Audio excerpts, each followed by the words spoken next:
Section 1. You will hear a conversation between a man and a woman discussing the enrolment of the man's child at a nursery.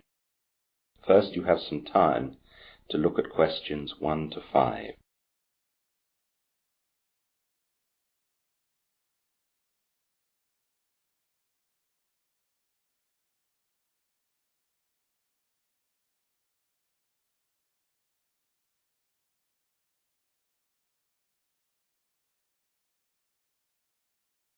Good morning. My name's Laura. Welcome to Happy's Nursery. How can I help you today?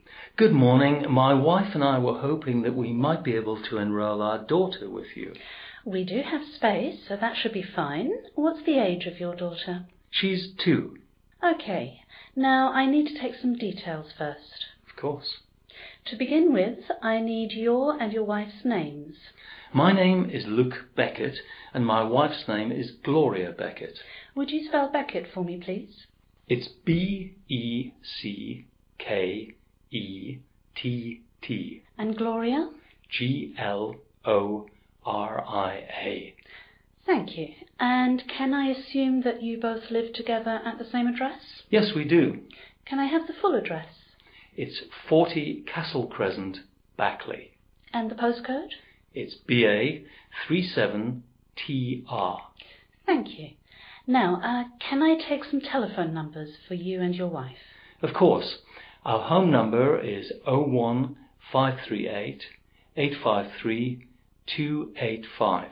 Thank you. And do you have mobile numbers? Yes. Mine is 07770 728 473, and my wife's is 07743 812 451. Could you say your wife's again, please? Of course. It's 07743 812 451. Thanks. I've got all that down. Could I also have work numbers for you both? My office number is 01538 926 477, and my wife's work number is 01538 596 821. Thanks. Now, I'll talk about our fee structure a little later, but how would you like to pay our fees? We'll pay by bank transfer when we get the invoice. That's fine. Thank you. So, your daughter, what's her name? It's Gertrude Beckett. She has no middle name. Good. She's 2 years old, I know that. Does she have any allergies that you know of? The only one we know of is that she's allergic to cats.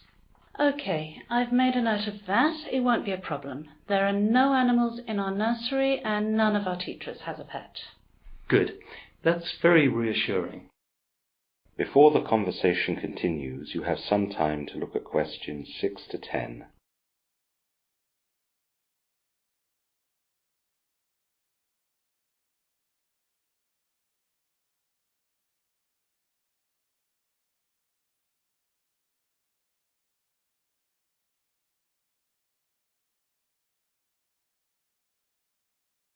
Now listen carefully and answer questions 6 to 10. Now, I suppose you know quite a lot about us already, as you've chosen us to look after your daughter. That's right. We have friends who have their children here. That's good. I'd still like to talk about our systems here a little bit, though. Oh, yes, that's fine. So, we start doing activities at 8:30 a.m, but parents can drop off their children at any time after 6:30. From 6:30, we always have a team of carers here who will supervise your child while she plays with the others, and they will clean and change her when necessary. You don't need to bring anything in that regard, as we will have all that is necessary here. Do we need to bring anything else for Gertrude? Just a sweater for going outside and a couple of changes of clothing in case she gets dirty. Keep it in a good quality bag and have it clearly marked as Gertrude's. Okay, what happens if Gertrude's sick? We will, of course, call you and your wife straight away if she's sick. You'll need to pick her up as soon as you can when that happens, as we don't want other children to catch illnesses. In the unlikely event of anything really serious, we're just a mile away from the county hospital. Also, we always have a nurse on duty who specialises in children, so your child will always have good supervision in terms of health. Good. Thank you. The end of daytime activities is at 4 o'clock, though you can pick Gertrude up earlier if you wish. Also, we offer supervision until 6:30 for people who work late. We ask that you do not arrive later than that to pick up your child, as our staff will want to get home to their families. If you're unavoidably detained, please call our number, which is in our information pack here. That shouldn't be a problem for us, as we both finish work at around 4 o'clock. Good. Finally, I'd like to tell you about a new service that we're running. It will cost extra outside our usual fee structure, but it's proving to be incredibly popular. We now offer supervision at the weekends so that parents can be free to shop, travel a little, or do other necessary things that would be awkward with a young child. I don't think we'd need that often, as we wouldn't like to leave Gertrude then, as we see her so little during the week. It would be very useful for unexpected things and emergencies, though. Well, now let's move on to the fee structure. That is the end of Section 1. Now turn to Section 2. Section 2. You will hear a man giving some people information about an old age care centre. First, you have some time to look at questions 11 to 15.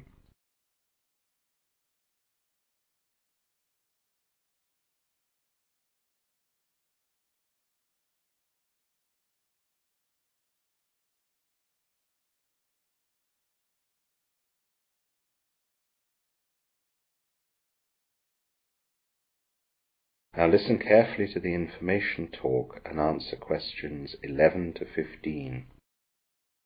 Good morning everyone, and welcome to this open day at the Green Trees Old Age Centre. My name is Charlie, and I would like to tell you a little about us today.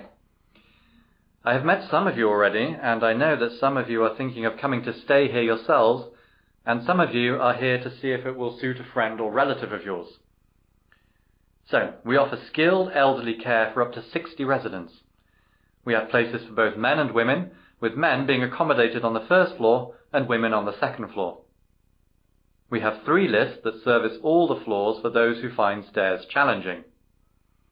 All our rooms are single, and therefore we are not suited to looking after married couples together. All our rooms are en suite and are cleaned daily. Some types of pet are allowed, but this has to be discussed with the manager. The manager will decide on a case-by-case basis. The common areas are exceptionally luxurious. We have lounges, television rooms, and a games room which are open to all residents. Our dining room is as well appointed as the rest of our facilities, and our food is exceptional. Breakfast, lunch, and dinner are served, of course, every day, and specialized diets, for example for diabetics, can be catered for after consultation. If residents get hungry between meals, there is coffee and tea available mid-morning with snacks, and afternoon tea is served every day with sandwiches and cakes. In good weather in the summer, afternoon tea is served outside on the lawn. One important part of any old age centre is our facilities for nursing. Older people need a special type of care the older they get, and this must be combined with opportunities to retain the chances for being independent as much as is practical. Green Trees has full-time nurses on duty 24 hours a day. These nurses have specialized in old age care and are all greatly experienced in this field. We also have access to extra specialized carers when the need arises. In addition to this, we have a local GP who visits twice a week. This GP is also able to visit at other times when necessary, including at night time. Green Trees is a fee-charging establishment. I don't want to tell you about all our fees here, but all the details are available on our leaflets by the door and also on the website. The fees advertised are our current ones, but be aware that fees change every 6 months, depending on our own costs. You now have some time to look at questions 16 to 20.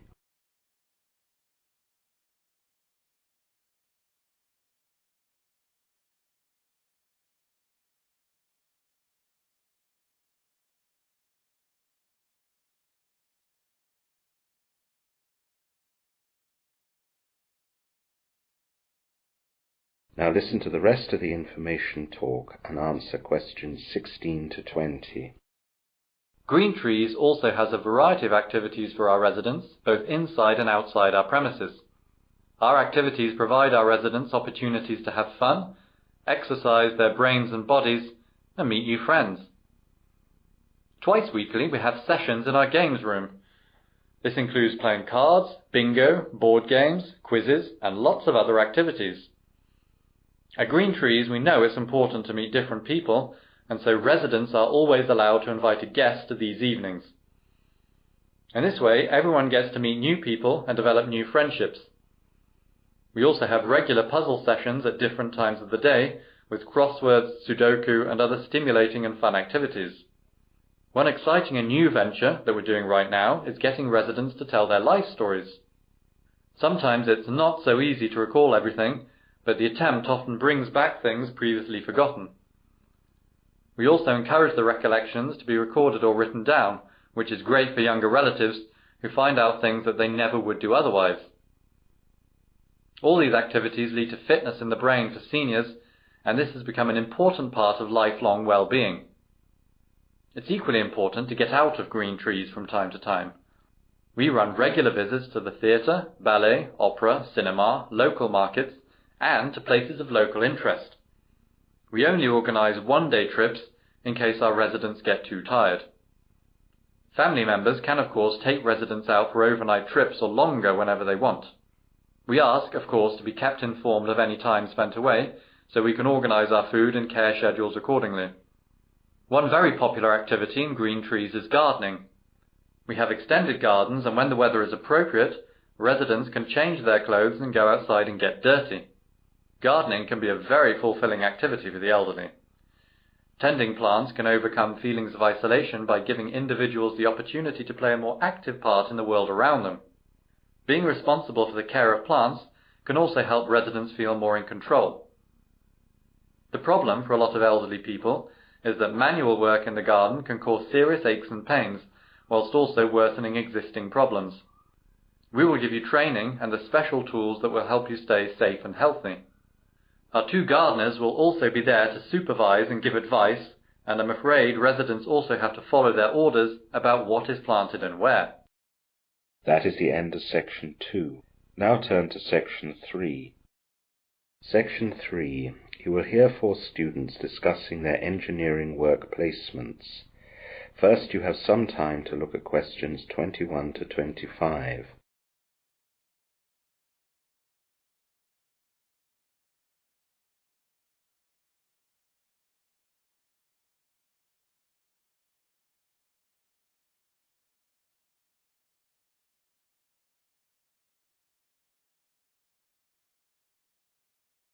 Now listen carefully and answer questions 21 to 25. Hi, Tanya. Hi, Ross. Hi, Derek. Hi, Tanya. Have you seen Lily? Yes, she's just behind me. Here she is. Hi, everyone. Hi, Lily. You know Ross, don't you? Yes, I do. Hi, Ross. Hi, Lily. So, Lily, do you know what you're doing for your engineering work placement? Well, I applied for something in aviation engineering. Yes. Unfortunately, my application for that was turned down. So I also applied for a practical job working on bridge construction in Brisbane. Was that successful? No. They called and said someone else had taken the job, so I applied for a job helping in an engineering office in town. So, that's what you're doing? They offered me, and I was about to accept when the bridge people called and said the person who'd accepted had dropped out, so I've ended up with that. Well done. You'll learn a lot with that. Yes, and it'll look great on your CV. I'm sure it will. It's not aviation, but it'll still be very interesting. What about you, Ross? Oh, I didn't have too much trouble. Fortunately, my father has an engineering firm, so he's taken me on. That should be great fun. It might be, but you don't know my dad. He'll work me to death. It might have been better just to have done some road surveying for the local government. It would have been boring, but at least 9 to 5. I thought that you'd applied for work on an oil rig off Borneo. I wanted to do that, but they said I didn't have the breadth of knowledge for working there. And Derek, what about your plans? I had a placement working out in the Antarctic, but I had to turn it down. Oh no, why?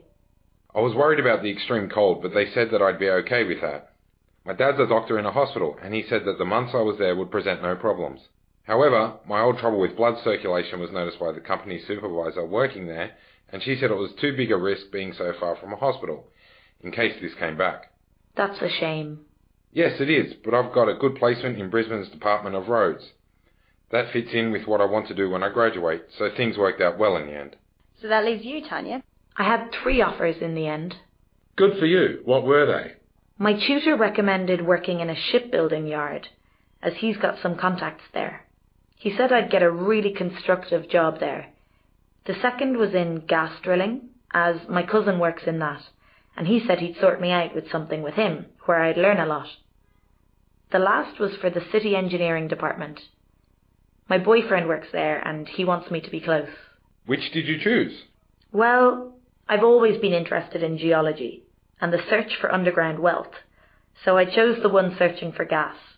That's the field I'd like to work in after graduation, although I'll find myself far away from any civilization for most of my time. This one is right out in the desert. By the way, how do we notify our department about our choices? Do we just call them or tell our tutors? There's an online form that needs to be printed out and filled in. I don't think you can send it as an attachment. Ross is right.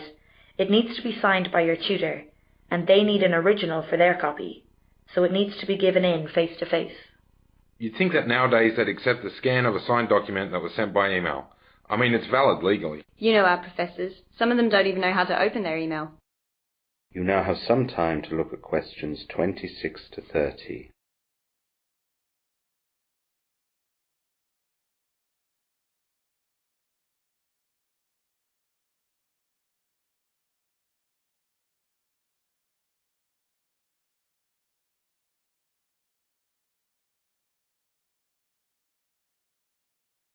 Now listen to the rest of the discussion and answer questions 26 to 30.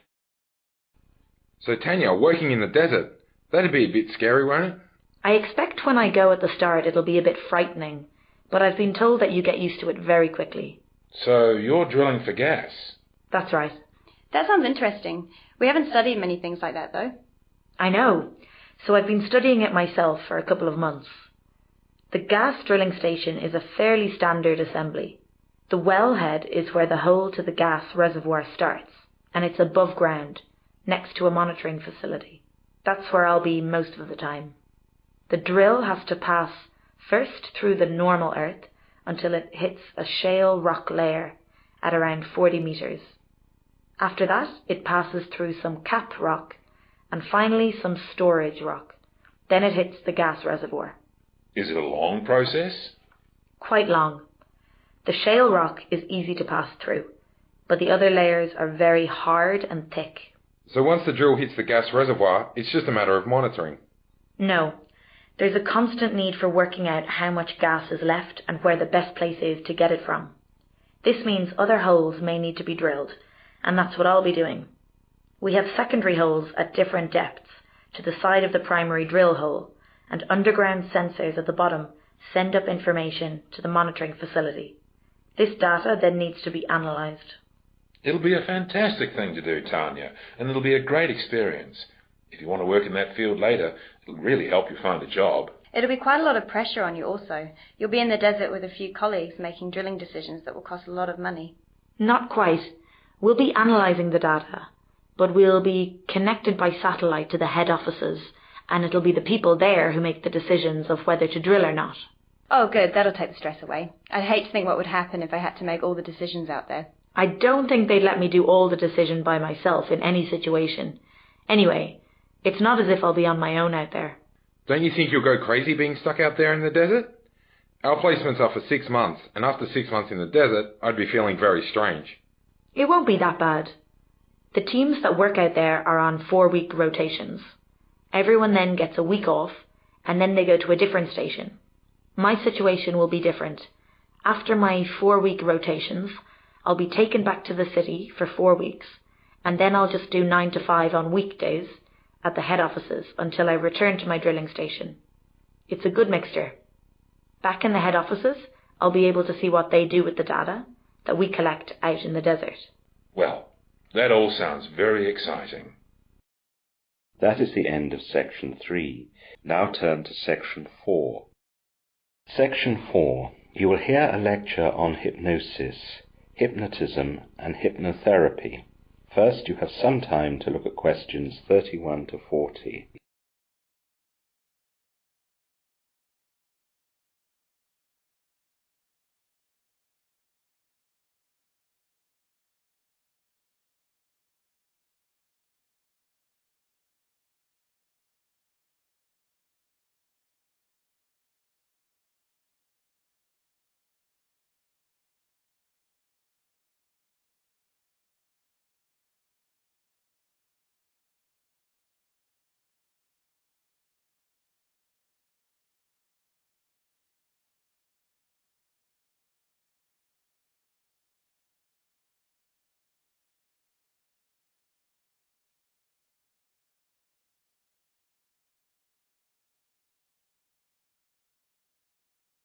Now listen carefully and answer questions 31 to 40.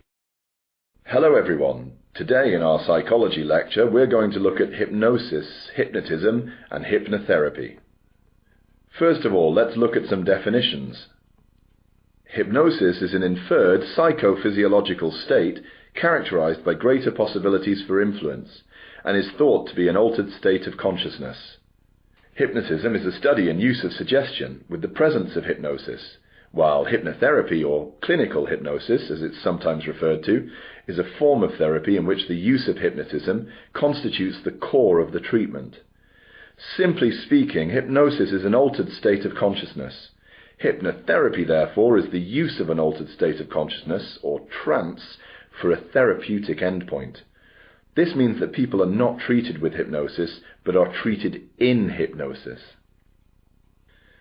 All hypnotic states are characterized by a tremendously pleasant state of calm, which individuals allow themselves to enter so that desired and beneficial suggestions may be given directly to the part of the mind known as the subconscious.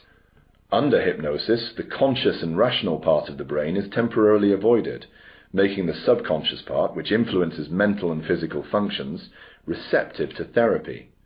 During the trance state, there is heightened concentration for the specific purpose of maximizing potential, changing limiting beliefs and behaviors, and gaining insight and wisdom. Although hypnosis may be light, medium or deep, a medium trance is usually used, during which breathing and the heartbeat slow, and the brain produces alpha waves. Normal levels of consciousness, such as sleeping, dreaming or being awake, can be detected in the wave patterns produced by the brain. The state of hypnosis differs from all three. In alpha states, the body gradually achieves a particular relaxation. Hypnosis, meditation, daydreaming, being absorbed in a book or music or television, driving and arriving at your destination without recalling all the usual hallmarks are good examples of alpha states. It is still not well known how hypnosis influences the brain. One popular theory is that it affects the mechanisms of attention, which occur in one area of the brain called the ascending reticular formation, located in the brainstem. This area, which has many functions related to sleep, alertness and the sensorial perception, continuously bombards the rest of the brain with stimuli coming from the sense organs. The inhibition of the ascending reticular formation leads to states of extreme calm. So, how does hypnotherapy work? The subconscious mind is the source of many of our problems and self-images, and our beliefs, habits and behaviors are stored there as information. The subconscious is a tremendous reservoir of our unrecognized strengths and knowledge. Hypnosis is a natural and effective technique for accessing the subconscious mind, and the key to unleashing our potential so that we can change our unwanted habits and behaviors and find solutions to our problems and concerns. Once the individual has achieved a hypnotic trance state, the hypnotherapist uses many different therapeutic methods, ranging from simple suggestions to psychoanalysis. For example, the therapist may ask about past, present or future concerns to establish the reasons for a particular problem. Alternatively, the therapist may give suggestions to the subconscious mind, aimed at overcoming specific problems, such as lack of self-confidence. While some uses, such as calming a person, need minimal change on the part of the individual, more complex behaviors, such as overeating, panic disorders, or depression, require a more complex therapeutic intervention together with psychological homework. Hypnotherapy is a form of healing subject to much skepticism in the medical and scientific professions, in spite of it being conducted by qualified practitioners. Whilst it has often been clearly ascertained through various studies that a course of hypnotherapy can coincide with the improvement of a patient's medical condition, it is not simple to draw a direct correlation between that improvement and the process of hypnotherapy itself. This is partly because there are few visible or extreme changes to metabolism during hypnotherapy. Further to this, patients react very differently, and so a representative sample may not be all that representative at all. This makes it difficult to ascertain who reacts well to hypnotherapy and who just has a natural propensity to recover from the ailment that they were treated for. Many tests have shown that hypnotherapy has helped patients' conditions in conjunction with traditional medicine, and that the effect of the hypnosis has only had a purely placebo basis. Patients therefore often have a positive mental response to treatment, but that this is only the patient's perception and is not due to the success of the treatment. Finally, hypnotherapy is often criticized because those criticizing it have little knowledge of the processes and underlying methodology. Whilst there are doubts about the reliability of hypnotherapy as a method of healing, or indeed as a method for helping people to deal with stress or to quit smoking, there seems no reason to doubt the effective results that it seems to produce in some patients. That is the end of section 4. You will now have half a minute to check your answers.